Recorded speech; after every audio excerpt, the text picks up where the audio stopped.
West 57th, could you wait a minute, please? After the 3 civil rights workers disappeared in 1964 in Philadelphia, Mississippi, most of the people in town didn't believe it.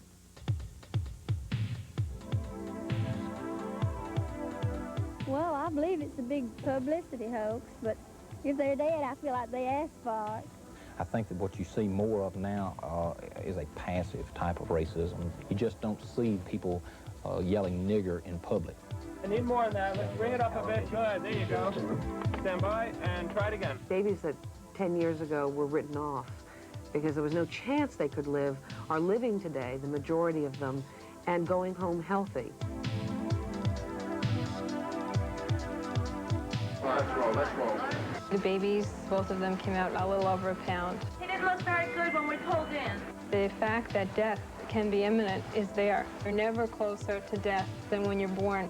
Black. 1. Good job up, Mike. Cue him. John Waters, the director of Pink Flamingos, was really the most wacko and most shocking underground film director for the last 20 years.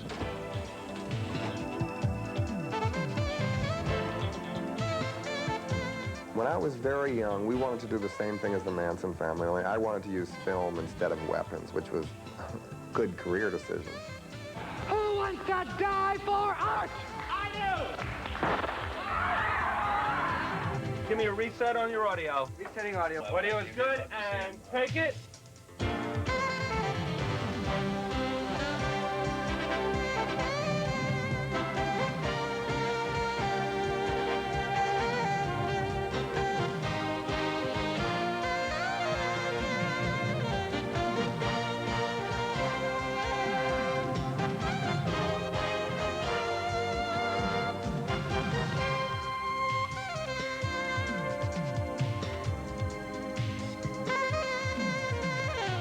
Hi, welcome to West 57. I'm Steve Croft. The controversial new movie, Mississippi Burning, is a fictionalized account of the 1964 slaying of 3 civil rights workers, Michael Schwerner, Andrew Goodman, and James Chaney. This weekend, the film opens at theaters across the country, including the Ellis Theater in Philadelphia, Mississippi, despite threats of a boycott there. Philadelphia is the town where the murders actually took place, a town that's been trying to forget now for 25 years. We wanted to find out what it was like there in 1964 through the eyes of blacks and whites, and what it's like now. What happened not only changed the course of the civil rights movement, in many ways it changed America. We wanted to see if it changed Philadelphia.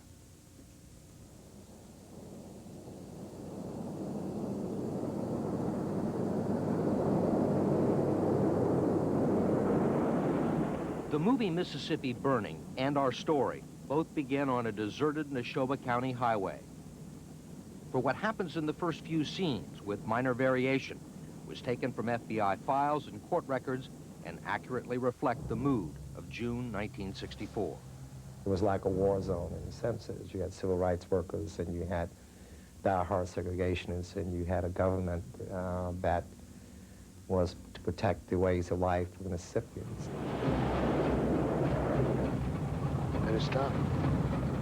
Okay, sit tight, you guys. Don't say anything. Let me... This night, the war would take the form of an ambush. All right, we'll be all right. After spending 8 hours in jail on a trumped-up speeding charge, the 3 civil rights workers would be pulled off the highway by the same deputy sheriff who arrested them earlier. Only this time, he was accompanied by a party from the Ku Klux Klan. The worst elements of Mississippi were ready for a confrontation. And indeed, it did occur in Neshoba County.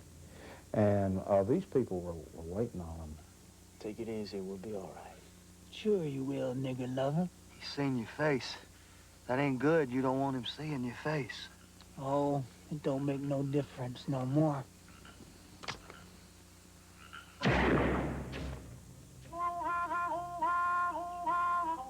Martin Luther King would call Philadelphia, Mississippi, the worst town he'd ever seen, a town ruled by terror.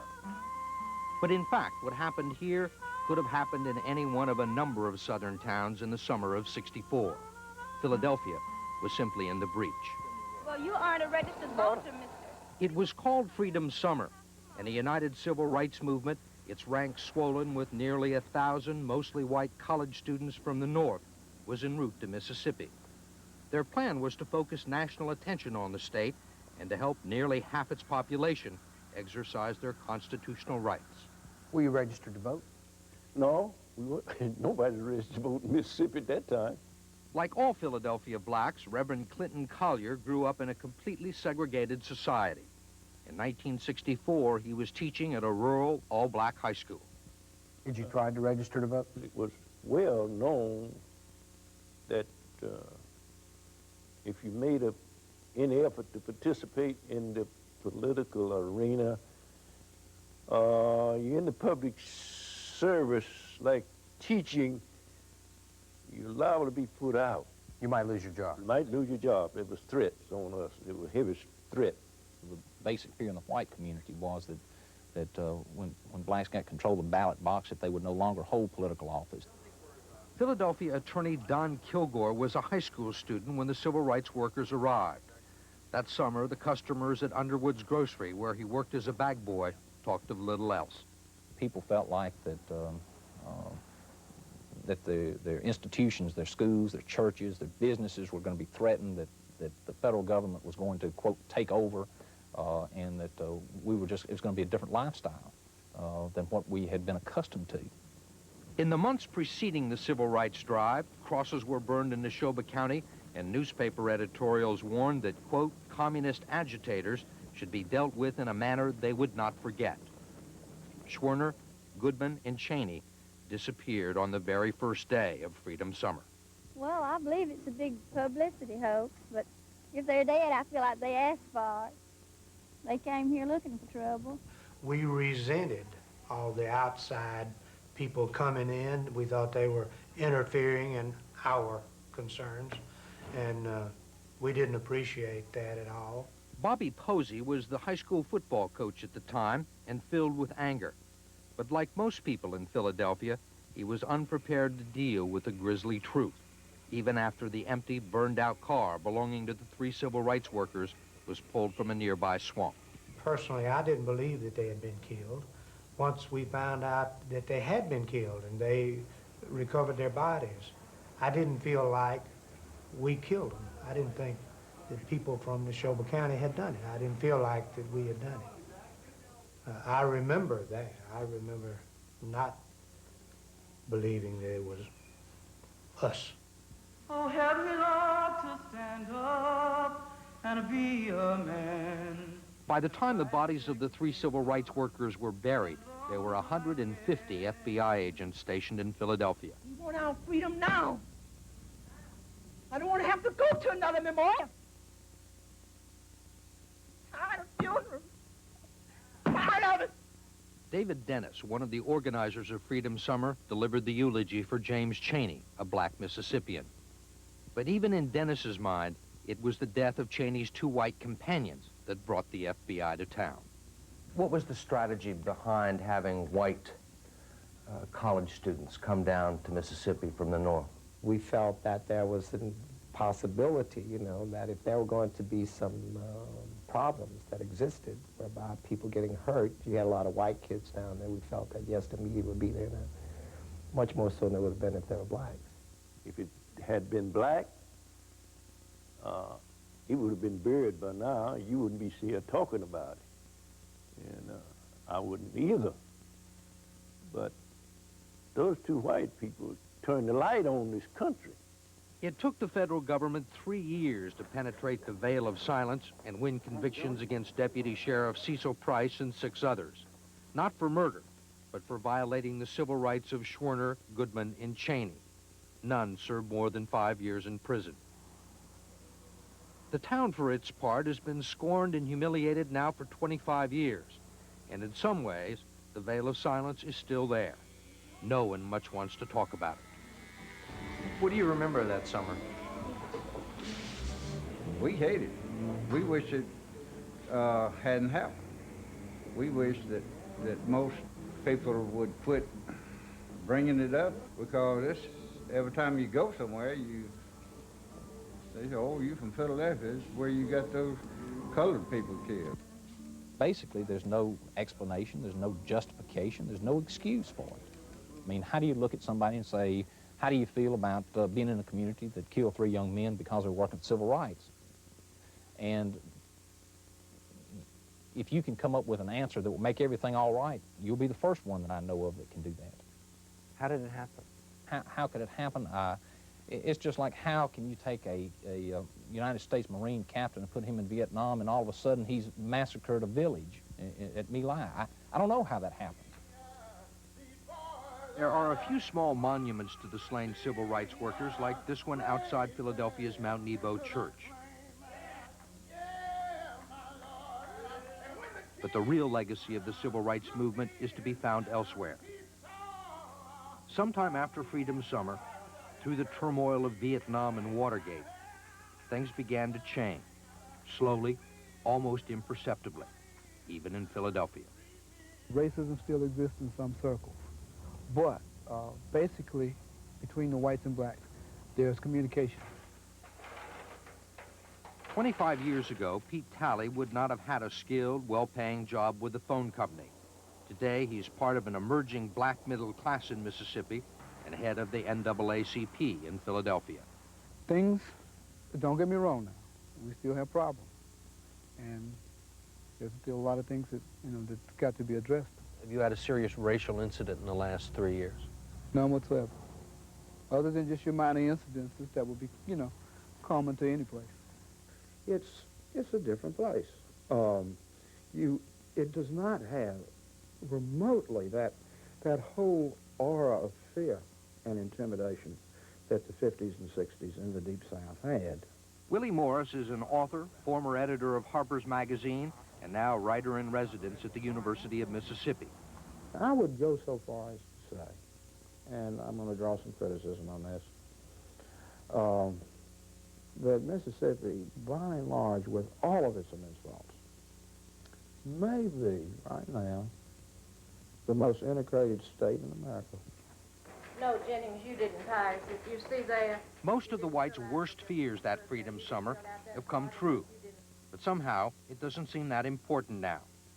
Mississippi not only has the highest percentage of black voters of any state in the country, it has the most black officials. The chains of prejudice have bound more than one group. They have held us all back. It is impossible to win statewide office in Mississippi without courting the black vote. A year ago, Ray Mavis was sworn in as governor, even though 2 out of 3 whites voted against him. We have black teachers, black administrators. Mississippi has a black congressman to the United States Congress. We've got black legislators in our state legislature. We've got black sheriffs, black supervisors, black chancery clerks, You think that's school all for board the better? members. Yes, I think it gives representation, and and I think people need representation. I think the black people need to be represented in government, in every facet. They need representation, and I think it's good. Did you feel that way in 1964? No.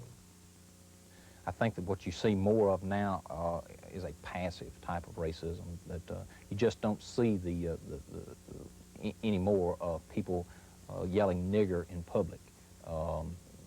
That's just not accepted anymore. We have become more sophisticated in our racism in that we've adopted the northeastern attitude about racism. You don't perpetrate violence, you discriminate in more discreet ways. Ironically, it is some leaders of Freedom Summer that remain the most troubled and doubt-ridden about what happened. For David Dennis, it was his Vietnam. A lot of us survived physically, but a lot of us did not really survive mentally, But there's always something there to remind you of something back there, and you dream about it, and sometimes they're nightmares. And you wake up with it, and you wake up in cold sweat, and your family wants to know what's going on. You can't talk about it. They came here, knowing that if they stood, they might lose their life. I think we can truthfully say that those murders, over a period of time, amounted to a form of moral regeneration and redemption. Those 3 boys really have become martyrs. I believe that what happened there is in a very strange and bizarre way, a gift to the present, a reminder to the future. We can go to the courthouse and register, and nobody bothers us.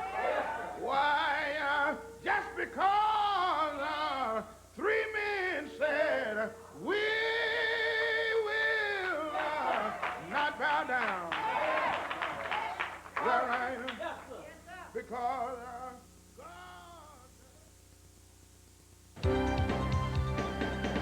Coming up next on West 57th, Saving Babies, a medical miracle.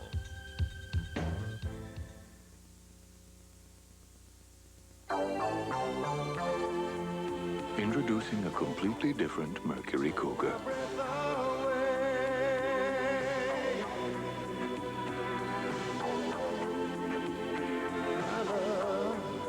Take my breath away. Introducing pulse-quickening comfort. The all-new Cougar from Mercury, where comfort and control are one. You know, the other day, my MCI rep called me up. Says he'd like to stop by with some new ideas. I think my long distance gets complicated again. Then he shows me how I've outgrown my current MCI service. And with a couple of changes, I can have more efficient, more economical long distance. I couldn't believe it. This MCI guy called me up to lower the bill. Until you call, you'll never know how much better a long-distance company can be. MCI. Let us show you. If you have a cold and take Sudafed, there's something you should know. Contact Maximum Strength Caplet. Stop the sneezing and runny nose. Sudafed can't. Gesundheit. Until there's a cure, there's Contact. What do I know about plumbing? Hot, cold. Want to know any more? Ask Ace. That's what I do. This Ace two-piece propane torch kit is just $7.88, and this whitewood enamel toilet seat only $3.88. Hey, Ace is the place for me. Nancy was not a power behind the throne in the sense of persuading me to do things. But woe betide anyone who tried to... And run, Ronnie. Call it explosive. I should have broken Martin Plague before sending back into battle. Call it bold. It's okay. It's okay. Call it controversial. The job got done. The Army doesn't care whether it's pretty or not. Call it smoldering. I'd like to see you again if I could. You could? Call it tour of duty. Getting hotter. Tuesday.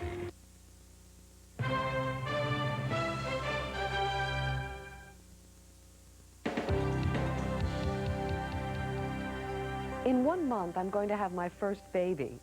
Like all expectant mothers, I dream of the perfect child, but that's often not the way things turn out. Every day there are babies born, particularly premature babies, that are so fragile and sick, their parents are afraid to hold them. 10 years ago, a baby born at 2 pounds would probably die. Today, thanks to modern technology, 80% of those infants live, and the majority of them grow up healthy. There are now over 500 special neonatal units nationwide, treating some 150,000 babies a year. You're about to enter the unit at Babies Hospital, part of the Columbia Presbyterian Medical Center in New York City. The doctors and nurses here are waiting to work their miracles on the sickest and smallest among us. They never have to wait very long. Something's going to happen tonight, right? All we get is a phone call saying we have a potentially disastrous situation at our hospital. If we can't resolve it, can we send our baby to your hospital? It's their decision whether they want to send the baby here. We're always open. Let's roll, let's roll. You're never closer to death than when you're born. Okay, we're on the way now, Kate. We're very lucky here. We have a very high survival rate. We have a very good team. He didn't look very good when we pulled in. You'll see people here all night long for days on end because all of us feel this commitment to the children. His name is Charles Stoller, S-T-O-L-A-R. True pressure. I can't imagine what it must be like to be a parent having just had a newborn child, and all of a sudden somebody you've never met in your life is now telling your baby is dying, and you're going to do some sort of odd sort of medicine and hook your baby up to a room full of equipment that may or may not work. He's 15 hours old, but apparently initially went to well baby nursery and was fairly stable. and then just started to crumble. The fact that death can be imminent is there. You can have a baby that's mentally retarded, problems with seizures, problems with hemorrhage. That's a baby who was on the verge of dying. The lungs were working very poorly. The heart was struggling to try to get the blood to go to the lungs, but it just wasn't working. He went down to a pressure of like 50/30. Looks a little schnockered right now. We're gonna call X-ray again. Those bozos up here. So the X-ray's still not... They're here. Calvin's here. Take a picture, Daddy. And the answer is, the baby was really within minutes of not surviving there. And fortunately, that baby did survive. Okay, fine. But the next baby may not squeak by. Wake up, sweetheart. Grandpa bought your dog today. Nicole Marie was born November 13th, and she was 1 pound 6 ounces. And they gave birth to her at 25 weeks. People like at work, when we went back to work, said, you know, it must be small. I said, small, miniature, and they said, well, you know, they said, oh, that's small. I said, well, my wedding band had gone all the way up to a thigh.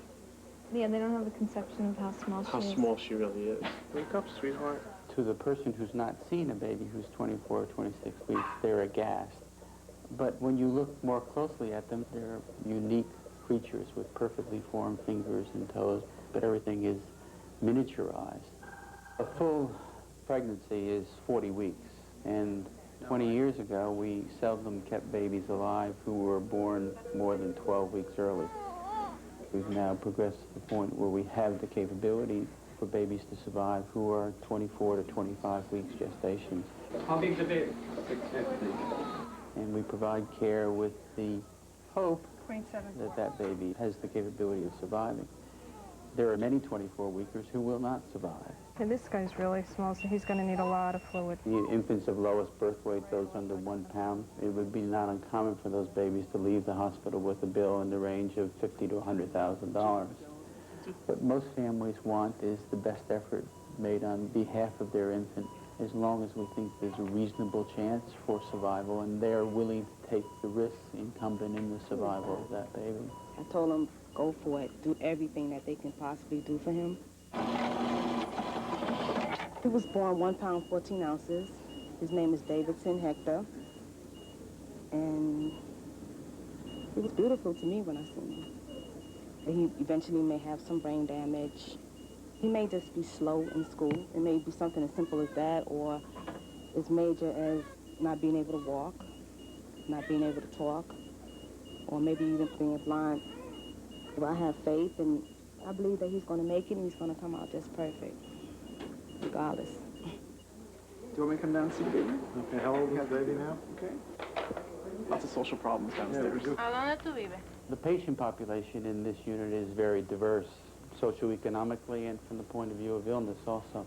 We are in the midst of a very high-risk area. Because the visiting nurse won't go into it if it's crack building, sick building. Yeah. We are drawing at the present time a fair number of infants who are the result of the crack epidemic. Crack, cocaine, the list goes on and on. Sometimes you get a urine toxicology back from a baby and it looks like a list of drugs, positive for barbiturates, amphetamines. I don't know what the percentage is, but 9 times out of 10 we have like kids here who just, nobody comes to see them. And, you know, it's sad because then you have some other baby whose parents come all the time and nobody calls for him and nobody comes to see him and he has no clothes and no little toys. So then you start buying him things and you start bringing in stuff for him and you take it personally if something happens to him. Even the kids that come from the worst possible environments, the one thing we can give a newborn baby or a young child, the one thing we can give that child is his health. There's no way a child from a disadvantaged, indigent background is going to break out of that cycle without his health. Without his health, he has nothing. But is Mom going to commit suicide? We are serving a patient population that's at considerable risk. In addition to that, we serve the suburbs, a different socioeconomic base, but the medical problems are the common denominator among the infants. Her name is Alexandra Noel, and she was born October the 30th, 2.5 pounds, and she's now 3 pounds 11 ounces. 3 pounds 11.5 ounces. Yeah. At this size, every half ounce matters. She's like a little peach. When she was born, she looked like a little chihuahua, but she's like a little baby now. She listens to New Age music in her isolette. It's very ethereal, kind of gives you a nice floating, relaxed feeling. It's wonderful music to grow by, and she hears it 24 hours a day.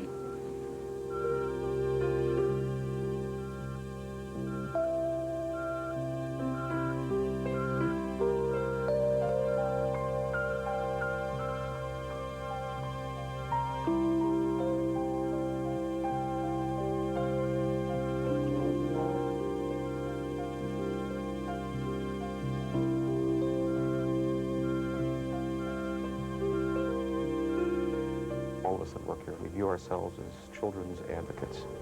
Unlike in the adult world, you might find yourself up all night with somebody you can't stand and you get to the point where you resent it. You never resent it with a child. Never. Ada, years down the line, they still come back. It looks so good. They want to show the baby who took care of them when Mommy and Daddy couldn't. That is the reward that we get here. I left here one day and I didn't think I was going to see Ada the next morning.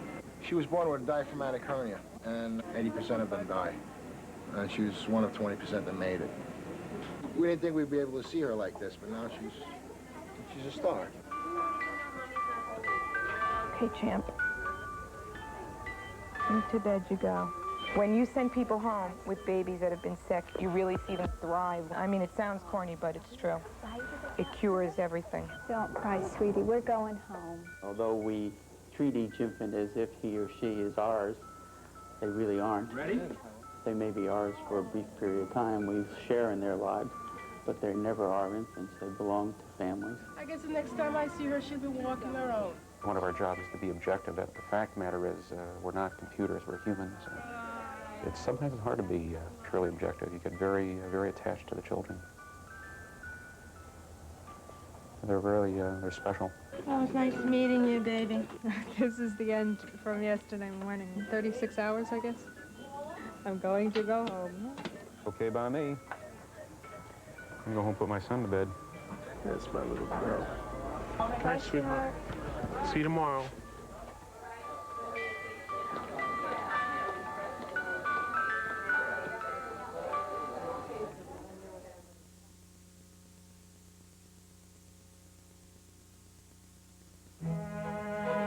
Space, the last frontier.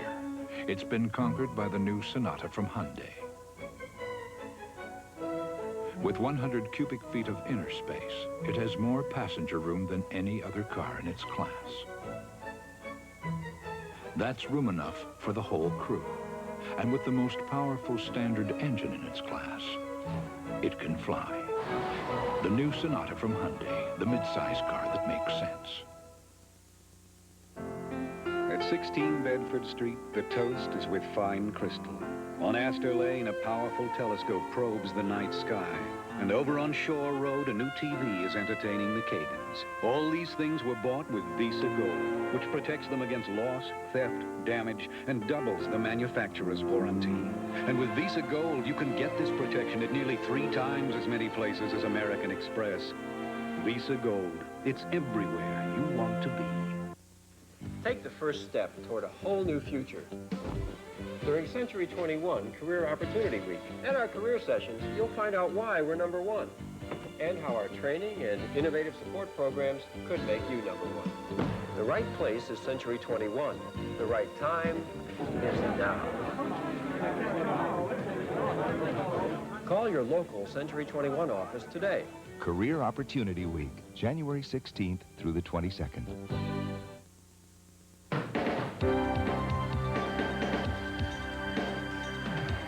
It becomes a madhouse.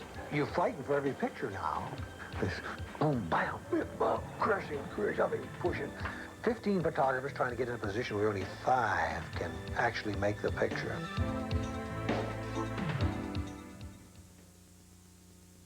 On Newhart, breakfast is served. Blueberry pancakes and sausage. I didn't order that. I'm allergic to blueberries. Okay, then they're raisins. Then parental pressure on Kate and Allie. Is my grandchild on the way? Do I look heavy? I gotta get me one of those babies. And why is Murphy Brown and her 15th secretary? Getting along with other people is a reflection of getting along with yourself.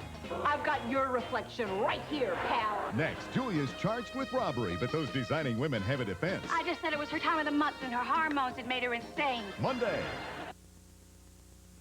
This is CBS. Old Man Winter brings out the kid in all of us. That's why you should watch Snow Watch with Ron House.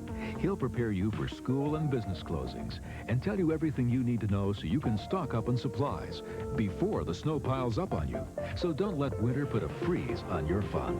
Enjoy the scenery, the snow, and, yes, the feeling of being a kid again. Ron House and Snow Watch, only on Channel 5. Brought to you by Bittner's Formal Wear. Is business colorblind? From Channel 5, this is an Eyewitness News update. Good evening. Coming up tonight at 10, about 400 Klansmen and some other white supremacists marched in Pulaski, Tennessee today. There were some tense moments. Craig Owensby will have a complete report. New York City police arrested about 500 anti-abortion demonstrators today. If the rivers and streams continue to swell in our viewing area, there could be some homes affected by flooding. Now this. Only one coffee tastes good enough to serve in the Opryland Hotel's fine restaurants. American Ace Coffee. At your grocer's in a Stay Fresh brick pack. Also tonight, Mark Howard will have sports, including a look at a couple of super shots by a special Commodore. That's at 10. It's the time of year when movie critics publish their top 10 lists. And popping up on many of those lists is a surprise. Hairspray, the campy comedy by the underground writer-director, John Waters. It wasn't so long ago that the mere mention of Waters' name would make critics and audiences roll their eyes in disgust. Waters made movies that were so outrageous, most theaters wouldn't dare show them before midnight. But with Hairspray, John Waters has burst into the mainstream, and as my colleague Stephen Schiff discovered, he's done it with his usual flair. Ladies and gentlemen, a very funny man, Mr. John Waters. Thank you. Thank you very much. Everybody I know said, God, you're going to the Virginia Military Institute. What are you going to do there? I mean, can you imagine Stanley Kubrick doing this? Like Stanley Kubrick, John Waters is a famous and famously eccentric movie director. Polyester Patty. Polyester Patty. But there the similarity ends. Waters doesn't make mega-budget prestige pictures. He makes ragged, noisy underground films. And those films have turned him into a cult celebrity all over America. Hi, welcome back to the show here. We're just sitting around chatting with Mr. and Mrs. America. And this is John Waters, the motion picture director, producer, and divine. You were described as being the Prince of Sleaze. No, I think the Prince of Puke. A lot of different... Prince of Puke, or Prince of Sleaze, Waters' reputation is well earned. Take his casting decisions.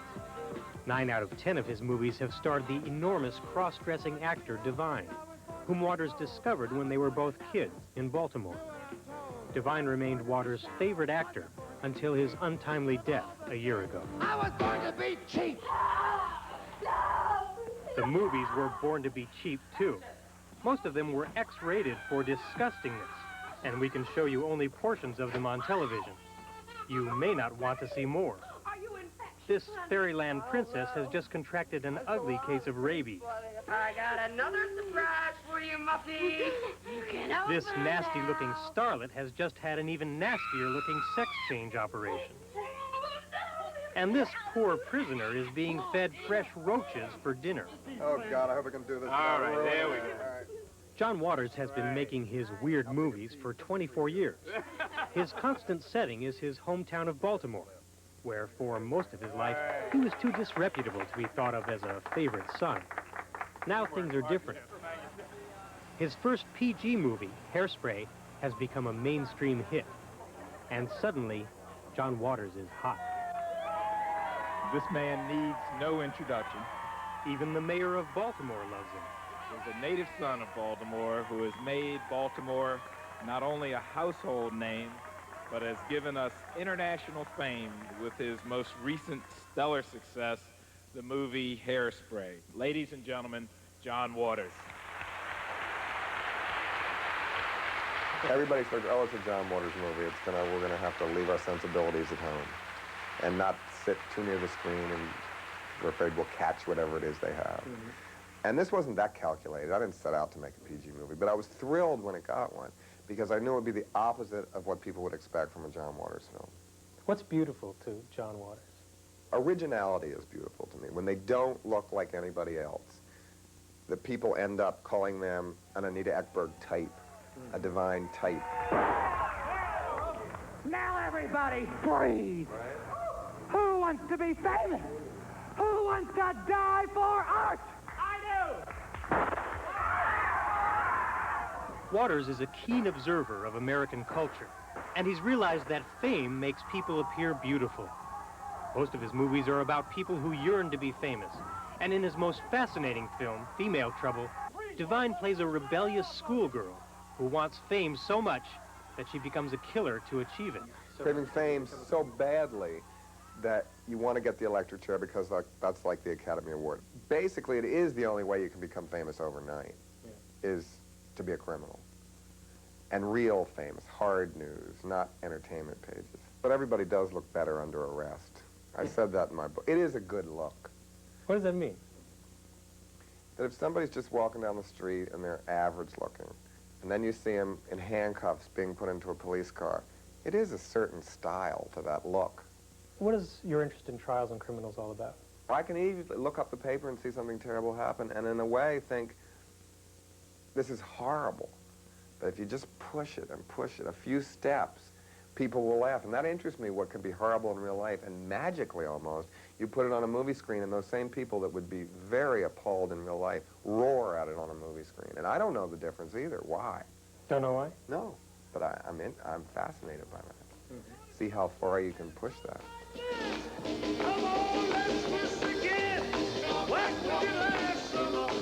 He's come a long way from the days when he was making cheapo shock movies in his parents' backyard. In fact, Hairspray was such a big mainstream success that Hollywood is knocking on Waters' door, even though he will now have to write and direct without the inspiration of his favorite character, Divine. How did that persona get born? The humor is a deadly weapon, and Divine personified it with me.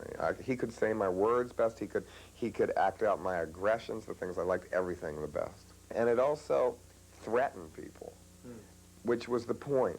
Why did you want to threaten people? When I was very young, we wanted to do the same thing as the Manson family, only I wanted to use film instead of weapons, which was a good career decision. Indeed.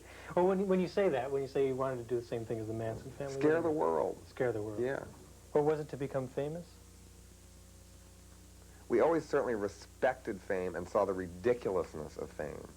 That's why I love Jane Mansfield so much, because she made fame a joke. But I mean that as a compliment. I made Divine become like an inflated Jane Mansfield. It was very obvious to me that I was not going to fit into the world that I was raised to fit in. And I think my parents realized it too, but they didn't know how to look up in the Dr. Spock book what to do if your kid wants to go and watch car accidents. Waters' conservative Catholic parents were surprisingly supportive. They even helped pay for his early films. Then, in 1972, at the age of 25, Waters made his first full-length color movie. Pink Flamingos cost only $10,000, but it flabbergasted nearly everyone who saw it. It was a rude celebration of tackiness, bad taste, and outrage. And yet, it was also weirdly funny. Pink Flamingos quickly became an enormous hit on the midnight movie circuit. By 1981, Waters' Little Shocker had earned over 100 times what it cost. You are no longer alive. I mean, I always pick subjects that by themselves aren't funny, because I like nervous laughter. I like people to laugh and then maybe feel guilty they laughed even. How do you do that? I'm still trying to figure that out. That's my whole career. Waters lives and writes alone in an apartment near the Baltimore Zoo, surrounded by macabre objects he's collected.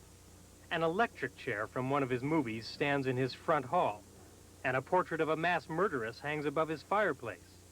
So this is the famous Street of Charm where we filmed a lot of scenes. Waters does a lot of his filming in his friends' neighborhoods in Baltimore. In Female Trouble, this is where Edith lived, and this is where Divine lived, and they were arch enemies. Also in Female Trouble up here is a a scene I like where Divine gets knocked out by her boyfriend when they're having a fight. And also Edith runs over here and throws acid in her face, too. The hilariously tasteless look of Waters' films is the result of his longtime collaboration with art director Vincent Peranio. But the nice thing doing sets for John that's different from doing sets for other people is that I can compete with the actors. Usually sets have to stay in the background. But we have such outrageous characters all the time that they need outrageous sets. So I can make them as bright and crazy as I want, and it all kind of meshes together. What is good bad taste? In other words, bad taste that you both admire. Interesting, humorous. Yeah, with a little bit of wit, and it makes you laugh. Boring bad taste is as boring good taste. Basically, I'm trying to get you to delight that there is this kind of taste in the first place. So you can't have good bad taste if you really look down on your subject. You have to love it and be repelled by it at the same time, which I think both of us are. We think, oh, that is so hideous, it's great. I'm going to go sink into a long, hot beauty bath now and try to erase the stink of a 5-year marriage. Your movies are always sort of telling us, I'm only a movie. Things are done in a sort of broad, slapsticky way. If someone is being smothered to death by a 400-pound woman, you don't really believe that it doesn't look realistic. No. Is that part of what you need in order to turn the shock into laughter? Yeah, because I'm against real violence. I hate real violence, but fake violence I love. Is America less shockable now? Yeah, there are fewer taboos, because Hollywood's co-opted it all. Hollywood makes shocking movies now. So there's no taboos left to break. So once you've broken all the taboos, then you have to refine it to get laughter and a sense of humor. So it would be almost impossible to be an underground filmmaker the way you were more or less an underground filmmaker. No. I've seen little films that come from hell. And I respect them. Is there an audience for them? If a movie is crazy and good enough, and it comes like a bat out of hell from somewhere, there's always a way that people are going to see it, because that's what people want to see. They're seeking something like nothing that they've ever seen before. And I hope somewhere in America right now, some 18-year-old's making a little shocker that I can't wait to see.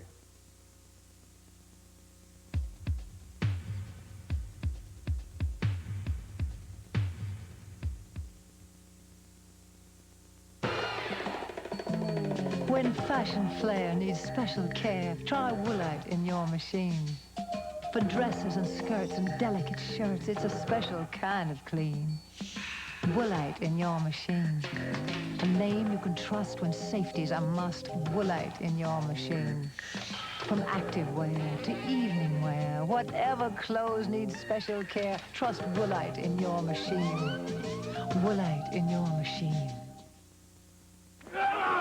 You think my guys are going to be sidelined by a tough sinus cold? Not these Grabowskis. The congestion, the pain, the sinus pressure, as tough as it gets. New maximum strength Dristan is tougher. Dristan unblocks congestion here, sweeps away pressure here and here, knocks out sinus pain. And it won't make you drowsy. That's important. When you're playing with bears, when you can't call in sick, call on Dristan. It's maximum strength relief. Let's say this is your underarm. This is the leading aerosol antiperspirant brand. When this cloud clears, I'll introduce you to a better aerosol. New Speed Spray antiperspirant. Watch. The leading aerosol sprays all over. New Speed Spray has a patented formula that actually helps eliminate the aerosol cloud. Superior protection. And it puts its protection where you need it most. New Speed Spray, the no cloud spray. This is a machine built for absolute dependability. And these are its hardest working parts, each meeting the highest performance standards, providing continuous, reliable service. The mechanics of American Airlines, uncompromising professionals, dedicated to perfection, flight after flight after flight.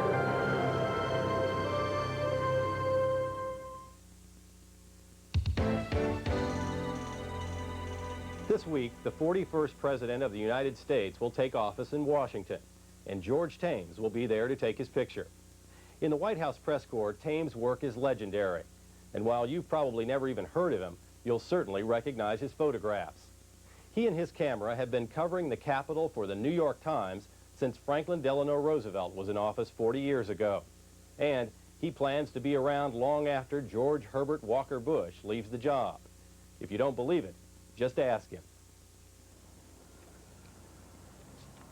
For much of the past 47 years, George Thames has started his day the same way, waiting for a glimpse of the president. Are they letting the stills in first or not? The stills are up front. Yeah, let's check on that. Let me give the still. For the White House press corps, it's just another photo opportunity with the president. But for Thames, it's everything that's wrong with photojournalism today. To our right, he's going to come to our right. He's going to come from the other side. It becomes a madhouse. You're fighting for every picture now. It's boom, bam, bip, bum, crushing, jumping, pushing. 15 photographers trying to get in a position where only 5 can actually make the picture. The rest are making the fringes, or you're hoping that you can make a Hail Mary over the shoulder of somebody, or have them crook their arm so you can stick a lens through. Or it's not photography. The last survivor of his era, Thames says that many of his most famous pictures that are frequently exhibited in Washington just couldn't be captured today. These series here, these 3 of hands with the president out reaching to the people along the fence. We used to call it hitting the fence. Today, this is impossible. With television, I have seen so many of the fellas just get in one spot and stay there. They don't do the candy dance, which we used to call the candy dance, where you'd go in and you shoot a couple of frames and you get out and let the other fellow go in. The theater newsreels would come in for a minute, then they'd move out for the other theater. Today, I noticed that the fellas with their television cameras get in there and they just don't want to leave just in case he gets shot. Kennedy's assassination forever changed photographing the president. Security increased, and the easy access photographers once had to the Oval Office became a thing of the past.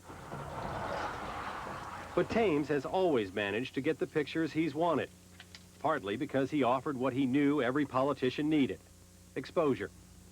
That in turn gave him the access he needed to capture some of the nation's most memorable moments, like the day President Ford witnessed Richard Nixon's resignation. He really captured your emotion there, I think. Pretty grim. And I think it reflects also Betty's feeling sadness, as well as we had a big change of life. Will photographers in the future have the access that George Thames has had since FDR? A president would be well advised to have that kind of a relationship with the White House photographers. They can do as much, if not more, for a president, up or down, than any segment of the news media. Through his lens, George Thames has gotten to study firsthand each of the men he's seen sit in the Oval Office, and all left an impression. FDR. Reserved, showman, royalty. Harry Truman. Ordinary man, approachable, compassionate. Dwight Eisenhower. Ike, the quintessential military person, humorous. People didn't realize what a good sense of humor he had. JFK. JFK, Camelot, the person who projected a feeling of youth and vitality and hope for the world and this nation. And LBJ? Texas macho, man on the horse, good old boy, but most prepared to be president because he knew where all the bodies were buried. Richard Nixon. Self-centered, insecure, could not make very strong male friendships. Jerry Ford. A man for all the people. Unassuming. You immediately feel, next to Harry Truman, the most approachable president. Jimmy Carter. Born again, religious, intelligent. And Ronald Reagan. Reagan, the movie star, easy to like. What else can we say? Takes direction well. In fact, Thames says in his 40-plus years at the White House, no president has been more camera savvy than Ronald Reagan. How do you get around the stage managing that politicians want to impose on you? Well, you take the president. A good example of that, of course, is the annual turkey shoot, as we call it at the White House. They bring this huge bird in, and I think they have it tranquilized. And he's so big, he's out of it, man. He just rolling his head. He doesn't know from nothing, and so we try to wake him up a little bit, try to get a little action other than just a shot of him next to the bird. So I'm down there, and then nothing is happening, and it doesn't look. So I put my camera up to my face, and I'm starting to make turkey sounds like, you know, and the turkeys, you know, he's looking around. I go, and the turkey just jumps up, and feathers go every which way, and we got a hell of a shot of President Reagan leaning back. Well, the next year, the White House aide was going down the line saying, "No turkey sounds now, no turkey sounds." And also this time when they brought out a turkey, and man, you thought he was being in slow motion. He was moving, man. They had him fixed. I mean, he had to be. Just no way he was moving. Standard equipment nowadays. You have to have a ladder. You won't be able to get a picture. We are in a perfect position. We will get whatever they say. If it moves, it's news. With as many as 30 television crews covering a major White House event, Thames has good reason to be frustrated. But that frustration is tinged with a bit of jealousy, because the politicians of today aren't playing as much to him as to those who will get them on the evening news. The President of the United States comes out to go to Camp David, and he steps out, and the moment he steps out, the helicopter goes whoppa, whoppa, whoppa, in the back. The reporters immediately start shouting questions, and he's saying, huh, huh, and he's pointing to his watch or to his ear, and they're yelling at him various things. He says, I can't hear a thing, you know, and he goes on. Because then you get somebody like Sam Donaldson who finally gets so frustrated, he yells, "How's your sex life?" And the president goes, "Huh?" You know, one of those, so, you know, it's become, if it wasn't, well, I guess we have to be humorous or you'd go crazy. You've said over and over again, I think I must have heard this 4 or 5 times, this is my last campaign. I'm not going out there again. I'm going to retire. Well, you know, it's I'm just like, what was it, Madame Schumann Heinck that had about 15 farewell performances? Yeah, I'm going to go out again, yes, of course. Every time I hear the fire bells ring, I'm ready to go. Another opening, another show. Move, got it. Move, I'm moving. Okay. Got it. Go ahead. Got it. All right. Coming back. Can we get one shot here? One shot there, Governor. That's it. That's it. That's it. That's it. One more there, Governor. Good. For George Thames, what's the best way to go? With my cameras in my hand, facing the subject and falling forward into the enemy. That's the way to go, you know? The story will be about me instead of the candidate.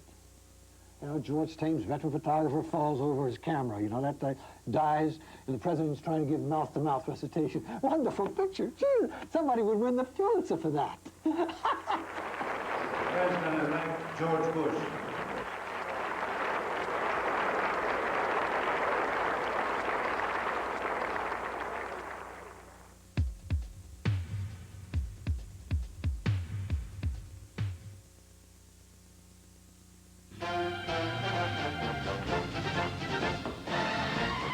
To be successful in delivering packages to Europe, Canada, and Japan, it takes a lot more than fast trucks.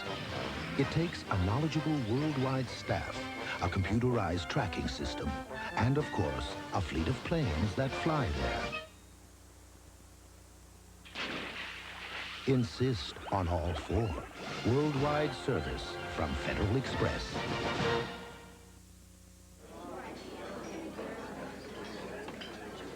So, are you doing all right? Yeah, I'm doing fine. Dad was afraid I'd find a starving artist up here. Oh, Dad was worried. Okay, I admit, I was a bit worried when my little sister took off on her own. I'm not so little anymore. Here, let me get that. No way. It's mine. American Express, huh? I'm gonna stop worrying about you. Making you feel like a million. To become a member, look for this display and take one. My dandruff shampoo is good. Better try something else. Mine really works. You'd better try something else, like Selsun Blue. Doctors recommend it more than all of the leading brands. None get rid of dandruff better than Selsun Blue. From the frigid Great Lakes An Alka-Seltzer Plus, that's all I ever needed. to the icy mountains of Oregon, It's been excellent for me. more and more Americans are taking Alka-Seltzer Plus cold medicine. Fast, effective relief for tough winter colds. In a word, it works. Well, it's a girl's night. They're country music's leading ladies, the Judds, with special guest star Gary Morris. The Judds Across the Heartland, Monday. The funniest teacher on campus. His class was a blast. May have cut up once too often. Martin Mull guest stars on a special TV 101. Then, on The Equalizer, when the Godfather's son is kidnapped, McCall steps in to mediate. This is a joke, right? Do you see anybody laughing? The Equalizer.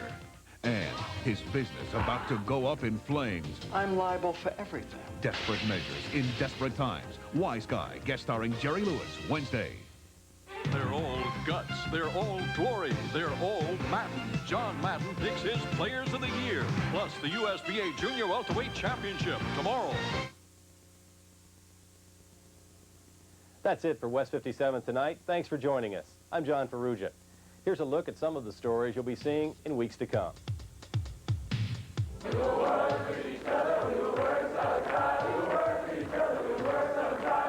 I didn't want to do drugs again. I fucking did not want to do drugs. When your life is totally enmeshed with an addiction, a little casual counseling doesn't work. I think what he can do to a young person is dangerous. I think he can destroy people's lives with the control that he holds. And we are recording. Loch Ness is Britain's largest stretch of inland water, and it's 900 feet deep. And underneath the surface of Loch Ness lurks a mystery. In 1978, I saw a head and a neck above the water just round the corner from the castle there. Saw a terrific disturbance in the middle of the bay, and then a great hump came up and went down again. I think most people are seeing things that are not what the, quote, monster might be.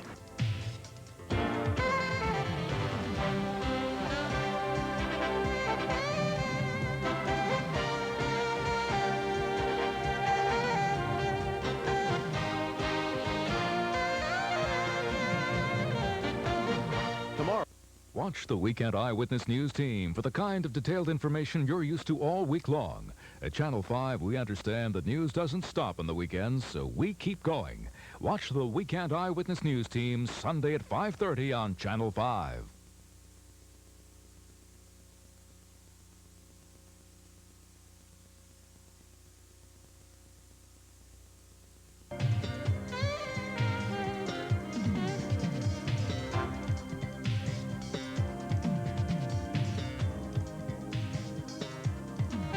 For a transcript, please send $3 to West 57th Transcripts, 267 Broadway, New York, New York, 10007.